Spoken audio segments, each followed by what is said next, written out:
Hello, അസ്സലാമു അലൈക്കും. നമസ്കാരം. എന്തൊക്കെയാണ് വിശേഷം?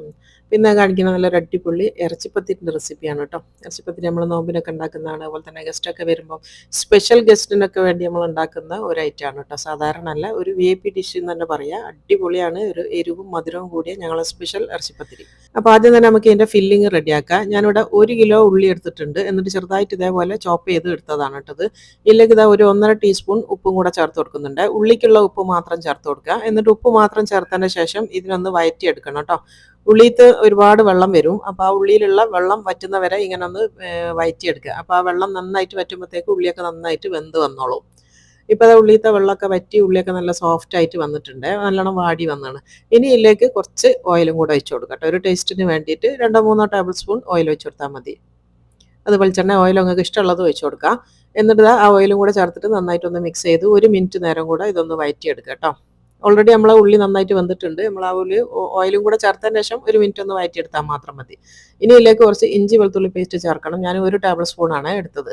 ആ ഒരു ടേബിൾ സ്പൂൺ ഇഞ്ചി വെളുത്തുള്ളിയും കൂടെ ചേർത്തിട്ട് 1-2 മിനിറ്റ് നേരം ഒന്നും കൂടെ ഒന്ന് വഴറ്റിയെടുക്കുക. ഇതിപ്പോൾ ഞാൻ ഈ ഒരു ഫില്ലിങ് കുറച്ച് കൂടുതൽ ഉണ്ടാക്കുന്നുണ്ട് കേട്ടോ. അപ്പോൾ നിങ്ങൾക്ക് കുറഞ്ഞ ക്വാണ്ടിറ്റിയിലാണ് ഉണ്ടാക്കുന്നതെങ്കിൽ ഇതിൻ്റെ ഇൻഗ്രീഡിയൻസ് ഒക്കെ കുറച്ചെടുക്കണം കേട്ടോ. ഞാനിപ്പോൾ 1 കിലോ ബീഫ് വെച്ചിട്ടാണ് ചെയ്യുന്നത്. 1 കിലോ ബീഫിലേക്ക് 1 കിലോ ഉള്ളി എടുത്തിട്ടുണ്ട്. എന്നിട്ട് നന്നായിട്ടൊന്ന് വഴറ്റിയെടുക്കുക. അതിൻ്റെ ഒരു പച്ചമണം മാറിക്കോട്ടെ. ഇനി ഇതിലേക്ക് കുറച്ച് പച്ചമുളക് ചേർത്ത് കൊടുക്കുന്നുണ്ട്. പിന്നെ വേണ്ടിയ പൊടികളാണ്. ഈ ഉള്ളിലേക്ക് വേണ്ടിയ പൊടികൾ മാത്രം. 1 ടേബിൾ സ്പൂൺ മുളക് പൊടി, 1/2 ടീസ്പൂൺ മഞ്ഞൾപ്പൊടി, പിന്നെ 1 ടീസ്പൂൺ ഗരം മസാലൻ്റെ പൊടി, 1 ടീസ്പൂൺ പെരുജീരകത്തിൻ്റെ പൊടി. ഇത്രയാണ് ഇതിൽ പൊടികളുള്ളത്. എന്നിട്ട് നന്നായിട്ടൊന്ന് മിക്സ് ചെയ്ത് ഒന്ന് വഴറ്റിയെടുക്കുക. പൊടികളെ പച്ചമണമൊക്കെ ഒന്ന് മാറിക്കോട്ടെ. ഇവ നന്നായിട്ടൊന്ന് വഴറ്റി പൊടികളെ പച്ചമണമൊക്കെ മാറിയിട്ടുണ്ട്. ഇനി ഞാൻ വേവിച്ച് മിക്സിയിൽ ക്രഷ് ചെയ്ത് എടുത്തിട്ടുള്ള നമ്മളെ ബീഫാണ് ഇട്ടത്. ഞാനത് നന്നായിട്ട് ഈ ഒരു പൊടികളൊക്കെ ചേർത്തിട്ട് നമ്മൾ മുളക് പൊടി, മഞ്ഞൾപ്പൊടി, മല്ലിപ്പൊടി, ഗരം മസാലൻ്റെ പൊടി ഇത്രയും സാധനങ്ങൾ ഉപ്പും ചേർത്ത് നമ്മൾ കുക്കറിൽ വേവിച്ചെടുത്ത ബീഫാണ്. എന്നിട്ടത് മിക്സിയിൽ ഒന്ന് അരച്ചെടുത്തതാണ് ഇട്ടത്. എന്നിട്ട് അതും കൂടെ കൂട്ടിയിട്ട് നന്നായിട്ടൊന്ന് മിക്സ് ചെയ്തെടുക്കുക. ആ ഒരു ഉള്ളിയും ബീഫൊക്കെ നന്നായിട്ട് മിക്സായിട്ട് വരണം. അപ്പോൾ നന്നായിട്ട് മിക്സായിട്ട് വന്നിട്ടുണ്ട്. ഈ ഒരു രീതിയിലാണ് ഉണ്ടാവുക കേട്ടോ. അപ്പോൾ നന്നായിട്ട് ഫ്രൈ ആക്കി എടുത്തിട്ടുണ്ട്. നന്നായിട്ടൊന്ന് ഇതായിക്കോട്ടെ. ചെറുതായിട്ടൊരു അടി പിടിക്കുന്ന പോലെയൊക്കെ വരും. ഒന്നും കുഴപ്പമില്ല. നല്ല ശ്രദ്ധിച്ചിട്ട് ഇടയ്ക്കിടയ്ക്ക് ഇളക്കി കൊടുത്താൽ മതി കേട്ടോ. നല്ല ടേസ്റ്റി ആയിട്ട് വരണമെങ്കിൽ നന്നായിട്ട് ഇതിനൊന്ന് റോസ്റ്റ് ആക്കി എടുക്കണം. അപ്പോൾ അത് ഏകദേശം റെഡിയായി വന്നിട്ടുണ്ട്. ഈ ഒരു രീതിയിലാണ് നമുക്ക് ഒരു ഫില്ലിങ് വേണ്ടത്. പിന്നെ ഇതിലേക്ക് ഇനിയിപ്പോൾ ഇലയാണ് വേണ്ടത്. മല്ലിച്ചപ്പ് ഞാൻ അരിഞ്ഞ് വെച്ചിട്ടുണ്ട്. തീ ഓഫ് ചെയ്തതിൻ്റെ ശേഷം ഞാൻ എപ്പോഴും പറയുന്നതാണ് ലാസ്റ്റ് നമ്മൾ കുറച്ചധികം മല്ലിച്ചപ്പ് ചേർത്ത് കൊടുക്കുക. ഒരു 2 കൈപ്പിടിയോളം നിറച്ച് ഞാൻ ചേർത്ത് കൊടുത്തിട്ടുണ്ട്. എന്നിട്ട് അതും കൂടെ ചേർത്ത് ഒന്ന് മിക്സ് ചെയ്താൽ മതി കേട്ടോ. മല്ലിച്ചപ്പ് ചേർക്കുന്ന സമയത്ത് നമ്മൾ തീ ഓൺ ആക്കിയിടേണ്ടിയില്ല. ആ ഒരു ചൂട് തന്നെ കിടന്ന് അതങ്ങ് വാടിക്കോളും. അപ്പോൾ ആ ഒരു മല്ലിച്ചപ്പും കൂടെ ചേർത്ത് നന്നായിട്ട് ഇതാക്കിയിട്ടുണ്ട്. ഇനി ഇതൊന്ന് തണുക്കാനായിട്ട് വെക്കണം കേട്ടോ. തണുക്കുന്ന സമയത്താണ് കറക്റ്റ് ആ ഒരു ടെക്സ്ചറിലേക്ക് നമുക്ക് ഫില്ലിംഗ് ആയിട്ട് വരിക. അപ്പോൾ ഞാൻ ചൂടാറാൻ വേണ്ടി മാറ്റി വെക്കുന്നുണ്ട്. ഇനി ഇതിൻ്റെ മാവാണ് വേണ്ടത്. നമുക്ക് ഇതിൻ്റെ മാവിന് കുഴച്ചെടുക്കണം. അപ്പോൾ ഞാനിവിടെ ഒരു 5 കപ്പ് മൈദപ്പൊടി എടുത്ത് വെച്ചിട്ടുണ്ട്. മൈദയിലാണ് ഇത് ചെയ്യുക. അപ്പോൾ ഒരു 5 കപ്പ് എടുത്ത് വെച്ചിട്ടുണ്ട്. അതിലേക്ക് ആവശ്യത്തിന് ഉപ്പ് ചേർത്ത് കൊടുക്കുക. ഒരു 2 ടീസ്പൂണോളം ഉപ്പും കൂടെ ചേർത്ത് കൊടുക്കുന്നുണ്ട്. പിന്നെ ഏതെങ്കിലും ഓയിൽ കേട്ടോ. ഓയിലോ വെളിച്ചെണ്ണ ഒരു 2 ടേബിൾ സ്പൂൺ മതി. അധികമൊന്നും വേണ്ട. 2 ടേബിൾ സ്പൂൺ. അതും കൂടെ ചേർത്ത് വെള്ളം ഒഴിച്ച് നന്നായിട്ട് കുഴച്ചെടുക്കുക. ഇപ്പോൾ ദാ വെള്ളം ഒഴിച്ച് കുഴച്ചെടുത്തിട്ടുണ്ട്. കുഴയ്ക്കുമ്പോൾ ശ്രദ്ധിക്കേണ്ട ഒരു കാര്യമുണ്ട് കേട്ടോ. നല്ല ടൈറ്റിലാണ് ഇത് കുഴച്ചെടുക്കേണ്ടത്. തീരെ ലൂസായി പോകാൻ പാടില്ല. എന്നാൽ നല്ല സോഫ്റ്റ് ആയിരിക്കണം. കൈകൊണ്ട് തൊടുന്ന സമയത്ത് നല്ല സോഫ്റ്റാണ്. പക്ഷേ അതിലൊരു തുള്ളി പോലും നമ്മളൊരു സ്റ്റിക്കി പാകത്തിലല്ല. ഇതിപ്പോൾ കണ്ടില്ല. നല്ല ടൈറ്റ് ആയിട്ടാണ് വേണ്ടത് കേട്ടോ. ഈ ഒരു രീതിയിലാണ് ഇത് കുഴച്ചെടുക്കേണ്ടത്. നന്നായിട്ട് കുഴയുകയും വേണം. ഇതിന് നമ്മളൊരു അരമണിക്കൂറെങ്കിലും മിനിമം ഇത് റെസ്റ്റ് ചെയ്യാൻ വേണ്ടി വെക്കുകയും വേണം കേട്ടോ. അപ്പോഴാണ് ഒന്നും കൂടെ ഒന്ന് സോഫ്റ്റ് ആയിട്ട് കിട്ടുക. ഞാനിവിടെ അടച്ച് വെക്കുന്നുണ്ട്. അരമണിക്കൂറിന് ശേഷം എടുക്കാം.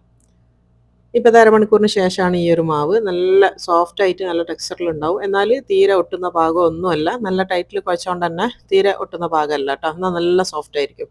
ഇനി ഇതിൽ നിന്ന് ചെറിയ ചെറിയ പൂരിൻ്റെ വലുപ്പത്തിൽ നമുക്കൊന്ന് ഉരുട്ടിയെടുക്കണം കേട്ടോ. നല്ല ചെറിയ ഉരുളായിട്ട് ഒന്ന് ഉരുട്ടിയെടുക്കുക. ഞാനിവിടെ ചെറിയ ഇറച്ചിപ്പത്തിരിയാണ് ചെയ്യുന്നത്. ശരിക്കും ഞാനിപ്പോൾ ഉണ്ടാക്കിയതിനെക്കാട്ടിലും കുറച്ചും കൂടെ വലുപ്പത്തിൽ ആണ് ഇറച്ചിപ്പത്തിരി ഉണ്ടാവുക കേട്ടോ. പക്ഷേ ഞാനങ്ങനെ അത്ര വലുതാക്കി ഉണ്ടാക്കുന്നില്ല. ചെറുതായിട്ടാണ് ഉണ്ടാക്കുന്നത്. അപ്പോൾ 2 പൂരി ഒന്നിച്ചെടുക്കുക കേട്ടോ. 2 എണ്ണം ഒന്നിച്ച് പരത്തുക. 2 ഉരുളെടുത്തിട്ട് അപ്പോൾ നന്നായിട്ട് നൈസായിട്ട് തന്നെ പരത്തിയെടുക്കണേ. ഒരുപാട് അങ്ങ് അടി കാണുന്ന രീതിയിലല്ല. എന്നാൽ അത്യാവശ്യം നന്നായിട്ട് നൈസായിട്ട് തന്നെ പരത്തിയെടുക്കുക. പൂരിനെക്കാട്ടിലും നൈസായിട്ട് പരത്തിയെടുക്കുക. ഇപ്പോൾ നന്നായിട്ട് പരത്തിയെടുത്തിട്ടുണ്ട്. ഇതിപ്പോൾ കണ്ടില്ല. ഈ ഒരു തടിയേ ഉള്ളൂ. നല്ല നൈസായിട്ട് പരത്തി. ഇനിയിപ്പോൾ രണ്ടാമത്തെ ഇതേപോലെ പരത്തി വെക്കുക. അതിന് ശേഷം നമ്മളിതാ തണുത്തതിന് ശേഷമുള്ള നമ്മളെ ഫില്ലിംഗ് ആണ് ഇട്ടത്. ആ ഒരു ഫില്ലിങ് ഇതിൻ്റെ സെൻട്രലായിട്ട് വെച്ച് കൊടുക്കുക. ഫില്ലിങ് നല്ല സെൻട്രലാക്കി വെച്ച് കൊടുത്തിട്ടുണ്ട്. ഇനി ഇതിൻ്റെ മേലെ രണ്ടാമത്തെ പൂരി വെക്കുകയാണ് ചെയ്യുക. ഞാൻ പിന്നെ വെക്കുന്നതിൻ്റെ മുന്നേ കുറച്ച് ഒന്ന് വെള്ളം തൊട്ട് കൊടുക്കലുണ്ട് കേട്ടോ. അത് ഓപ്ഷണലാണ്. വേണമെങ്കിൽ മാത്രം ചേർത്ത് കൊടുത്താൽ മതി. എനിക്ക് പിന്നെ ഒന്നും കൂടെ ഒന്ന് സെക്യൂർ ആയിക്കോട്ടെ എന്ന് വിചാരിച്ചിട്ടാണ് ഞാൻ വെള്ളം ചേർത്ത് കൊടുക്കുന്നത്. അപ്പോൾ ഇതാ വെള്ളം ഒന്ന് തൊട്ട് കൊടുത്തിട്ടുണ്ട്. ഇനിയിപ്പോൾ രണ്ടാമത്തെ പൂരി ഇതിൻ്റെ മേലെ വെച്ച് കൊടുക്കാം. എന്നിട്ട് നന്നായിട്ട് കൈ കൊണ്ടൊന്ന് പ്രസ് ചെയ്ത് കൊടുക്കുക കേട്ടോ. നന്നായിട്ട് അവിടെ ഒട്ടിയിട്ടുണ്ടാവും. അപ്പോൾ നന്നായിട്ട് ഒട്ടീന്. ഇനി നമ്മൾ നല്ല ഷേപ്പ് കിട്ടാൻ വേണ്ടിയിട്ട് ഇതുപോലത്തെ ഒരു കട്ടർ അല്ലെങ്കിൽ സാധാ ഏതെങ്കിലും ഒരു കുപ്പിൻ്റെ അടപ്പ് എടുത്താൽ മതി. എന്നിട്ട് ഇതാ ഇതേപോലെ ഒന്ന് മുറിച്ചെടുക്കാം. അപ്പോൾ നല്ല റൗണ്ട് ഷേപ്പ് തന്നെ നമുക്ക് കിട്ടും. എന്നിട്ട് എക്സ്ട്രാ ഉള്ള മുറിച്ചതിൻ്റെ ബാക്കി അടുത്ത പൂരിയിലേക്ക് കൂട്ടിയാൽ മതി. ഇനി ഇതൊന്നും കൂടെ ഒന്ന് കൈ കൊണ്ടൊന്ന് പ്രസ് ചെയ്ത് നന്നായിട്ടൊന്ന് ഒട്ടിച്ചെടുക്കുക കേട്ടോ. എന്നിട്ട് ഇതാ ഈ കാണുന്ന പോലെ സൈഡിൽ ഒന്ന് പിരിയിട്ടെടുക്കുക. പിരിയിടുക എന്ന് പറയില്ല നമ്മൾ, ആ ഒരു ഷേപ്പിലേക്ക്. ഇനിയിപ്പോൾ ഇത് ഇങ്ങനെ പിരിയിടാൻ അറിയില്ല എന്നുണ്ടെങ്കിൽ ഏതെങ്കിലും ഒരു ഷേപ്പിൽ നിങ്ങൾ മുറിച്ചെടുത്താലും മതി കേട്ടോ, കുഴപ്പമൊന്നുമില്ല. പറ്റുകയാണെങ്കിൽ ഇങ്ങനെ പിരിയിടുക. ഇതാണ് ഇറച്ചിപ്പത്തിരിൻ്റെ പിടി എന്ന് പറയുന്നത് കേട്ടോ. അപ്പോൾ ഞാൻ പിരിയിട്ട് വെച്ചിട്ടുണ്ട്. ഈ ഒരു രീതിയിൽ നമുക്ക് എത്ര എണ്ണാണോ വേണ്ടി അതുപോലെ ചെയ്തെടുക്കുക. ഞാനിപ്പോൾ ഈ ഒരു ഇതിൽ ഇത്രയാണ് ചെയ്തെടുത്തത്. ബാക്കി ഫില്ലിങ് എനിക്ക് വേറെ ആവശ്യത്തിനുള്ളതാണ് കേട്ടോ. ഇനി നമുക്ക് അടുത്തതെന്ന് പറയുന്നത് ഒരു മുട്ട എടുത്തിട്ടുണ്ട്. ഒരു മുട്ടയിലേക്ക് കുറച്ച് പഞ്ചസാരയും കൂടെ ചേർത്തിട്ട് നന്നായിട്ടൊന്ന് മിക്സ് ചെയ്ത് വെക്കണേ. ഇപ്പോൾ 2 ടേബിൾ സ്പൂൺ പഞ്ചസാര ചേർത്ത് കൊടുക്കുന്നുണ്ട്. എന്നിട്ട് ഇത് നന്നായിട്ട് ഫോർക്ക് വെച്ചിട്ട് ഇതൊന്ന് വിസ്ക് ചെയ്ത് വെക്കുക കേട്ടോ. ആ പഞ്ചസാര ഒന്ന് അലിയുന്ന വരെ നന്നായിട്ട് പഞ്ചസാര അലിഞ്ഞ് കിട്ടണം. അപ്പോൾ പഞ്ചസാരയൊക്കെ നന്നായിട്ട് അലിയിച്ചിട്ടുണ്ട്. അതോടെ മാറ്റി വെക്കുക. ഇനിയിപ്പോൾ എണ്ണ ചൂടാക്കാൻ വെച്ചാണ് അതിലേക്ക് നമ്മൾ ഓരോ ഇറച്ചിപ്പത്തിരി ഇട്ടിട്ട് ഒന്ന് ഫ്രൈ ആക്കി എടുക്കണം കേട്ടോ. ഇപ്പോൾ 2 ഭാഗവും നന്നായിട്ട് ഒന്ന് ഒരു മീഡിയം തീയിലിട്ടിട്ട് പൊരിച്ചാൽ മതി. നമുക്ക് ഈ ഒരു പുറമേയുള്ള പൂരി മാത്രം നന്നായിട്ടൊന്ന് വെന്ത് കിട്ടിയാൽ മാത്രം മതി. ഒരുപാടങ്ങ് ബ്രൗൺ ആക്കി എടുക്കരുത് കേട്ടോ. വേറെയുള്ള സ്നാക്സ് ഒന്നും ചെയ്യണ പോലെ ഒരുപാടങ്ങ് കളർ മാറ്റിയെടുക്കരുത്. അപ്പോൾ 2 ഭാഗവും നന്നായിട്ട് നല്ലൊരു ഗോൾഡൻ കളറിൽ ഞാൻ ഫ്രൈ ആക്കി എടുത്തിട്ടുണ്ട്. ഇതിന് നമുക്ക് എണ്ണയിൽ നിന്ന് കോരാം. ഇപ്പോൾ ഞാനിപ്പോൾ ഈ കാണിച്ചെല്ലാം ഇതേപോലെ ഒന്ന് ഫ്രൈ ആക്കി എടുത്തിട്ടുണ്ട് കേട്ടോ. ഇതിങ്ങനെ തന്നെ നിങ്ങൾക്ക് വേണമെങ്കിൽ ഫ്രീസറിൽ വെക്കട്ടോ. എന്നിട്ട് ആവശ്യമുള്ള സമയത്ത് ഒന്നും കൂടെ ഫ്രൈ ആക്കി എടുക്കുകയും ചെയ്യാം. ഇനിയിപ്പോൾ ഞാൻ അടുത്തത് ഒരു ഫ്രൈ പാൻ വെച്ചിട്ടുണ്ട്. അതിലേക്ക് 1 സ്പൂൺ എണ്ണ കേട്ടോ, ഓയിൽ ഒഴിച്ച് കൊടുക്കുക. 1 സ്പൂണാണ്, അധികം ആവാൻ പാടില്ല. നമുക്ക് ആ ഒരു പാനിൽ ഒട്ടിപ്പിടിക്കാണ്ടിരിക്കാൻ വേണ്ടി മാത്രമുള്ള എണ്ണ ഒഴിച്ച് കൊടുക്കുക. അതിന് ശേഷം നമ്മൾ ആ പഞ്ചസാരയിൽ ഈ പൊരിച്ച് വെച്ച ഓരോ ഇറച്ചിപ്പത്തിരി ഇങ്ങനെ ഒന്ന് മുക്കിയെടുക്കുക കേട്ടോ. ഓരോ ഇറച്ചിപ്പത്തിരി ആ മുട്ടയിൽ ഒന്ന് മുക്കിയെടുത്തതിൻ്റെ ശേഷം ഒന്നും കൂടെ ഒന്ന് ഫ്രൈ ആക്കി എടുക്കുക എന്ന് പറയില്ല, അങ്ങനെ ഒന്ന് ഫ്രൈ ആക്കി എടുക്കുക. ഇതാണ് നമ്മളെ വടകര ഭാഗത്തേക്കുള്ള സ്പെഷ്യൽ ഇറച്ചിപ്പത്തിരി എന്ന് പറയുന്നത്. ഇതും ഞാൻ എപ്പോഴും പറയുന്ന പോലെ തന്നെ നമ്മളെ പുതിയ പിള്ളേർക്കൊക്കെ കൊടുക്കുന്ന ഒരു സ്പെഷ്യലാണ്. ഞാൻ തുടക്കത്തിൽ തന്നെ പറഞ്ഞ് സാധാരണ ഗസ്റ്റ് അല്ല, ഒരു VIP ഗസ്റ്റുകൾക്കൊക്കെ കൊടുക്കുന്ന ഒരു സ്പെഷ്യൽ റെസിപ്പിയാണ് കേട്ടത് ഈ ഒരു ഇറച്ചിപ്പത്തിരി എന്ന് പറയുന്നത്. അതാണ് ഇങ്ങനെ മേലെ മുട്ടയും അതേപോലെ തന്നെ ഉള്ളിൽ നമ്മൾ പൊരിച്ചെടുക്കുക അങ്ങനെയൊക്കെ ചെയ്യണത്. ഭയങ്കര ടേസ്റ്റാണ്, അടിപൊളിയാണ് കേട്ടോ. ആ ഒരു മധുരവും എരിവും രണ്ടും കൂടെ കൂടുന്ന സമയത്ത് നല്ല ടേസ്റ്റിയാണ്.